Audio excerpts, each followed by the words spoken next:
Hello welcome. ಇವತ್ತು ನಾನು ಅಕ್ಕಿ ರೊಟ್ಟಿ ಮಾಡ್ತಾಯಿದ್ದೀನಿ. ಅಕ್ಕಿ ರೊಟ್ಟಿ ಜಸ್ಟ್ ಅಕ್ಕಿ ಹಿಟ್ಟಿಂದ ಮಾತ್ರ ಅಲ್ಲದೆ ಅದಕ್ಕೆ ತುಂಬಾ ಸೊಪ್ಪು, ತರಕಾರಿ, ಶೇಂಗಾ, ಎಳ್ಳು ಹಾಗೆ ಸಾಬುದಾನ ನೆನೆಸಿಟ್ಟಿರೋದು ಅದೆಲ್ಲ ಆ್ಯಡ್ ಮಾಡೋದ್ರಿಂದ ಮ್ಯಾಕ್ಸಿಮಮ್ ಹೆಲ್ತ್ ಬೆನಿಫಿಟ್ಸ್ ನಮ್ಮ ಬಾಡಿಗೆ ಕೊಡ್ಬೋದು ನಾವು. ಹೇಗೆ ಅಂದರೆ ಕ್ಯಾರೆಟಿಂದ ನಮಗೆ ಇಮ್ಯುನಿಟಿ ಜಾಸ್ತಿ ಸಿಗ್ತಾ ಹೋಗುತ್ತೆ. ಸೊ ದಟ್ ನಮ್ಮ ಬಾಡೀಲಿ ರೋಗ ನಿರೋಧಕ ಶಕ್ತಿಗಳೆಲ್ಲ ಜಾಸ್ತಿನೇ ಆಗುತ್ತೆ, ಆ್ಯಂಟಿಬಾಡೀಸ್ ಅಂತ ಹೇಳ್ಬೋದು.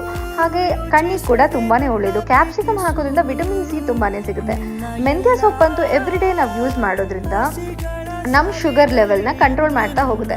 ಎಸ್ಪೆಷಲಿ ಶುಗರ್ ಪೇಷಂಟ್ಸ್ಗಳು ಮೆಂತ್ಯ ಕಾಳು ಅಥವಾ ಸೊಪ್ಪನ್ನ ಎವ್ರಿ ಡೇ ಅವ್ರ ಡಯಟಲ್ಲಿ ಇನ್ಕ್ಲೂಡ್ ಮಾಡಿದ್ರೆ ಭಾಳಷ್ಟು ಒಳ್ಳೆಯದು. ಹಾಗೆ ಶೇಂಗಾ ಬೀಜ ಹಾಕೋದ್ರಿಂದ ಪ್ರೋಟೀನ್ ಮತ್ತು ಹೆಲ್ತಿ ಫ್ಯಾಟ್ ಸಿಗುತ್ತೆ ನಮಗೆ. ಸೊ ಗೊತ್ತಾಯ್ತಲ್ಲ, ಇನ್ಮೇಲಿಂದ ಅಕ್ಕಿ ರೊಟ್ಟಿ ಮಾಡಿದ್ರೆ ಆದಷ್ಟು ಸೊಪ್ಪು ಮತ್ತು ತರಕಾರಿಗಳನ್ನ ಆ್ಯಡ್ ಮಾಡಿಕೊಂಡೆ ತಿಂದರೆ ತುಂಬಾ ಒಳ್ಳೆಯದು. ಓಕೆ, ವಿಡಿಯೋ ಇಷ್ಟ ಆದರೆ ಲೈಕ್ ಮಾಡಿ, ಕಮೆಂಟ್ ಮಾಡಿ, ಹಾಗೆ ಶೇರ್ ಮಾಡಿ. Thank you.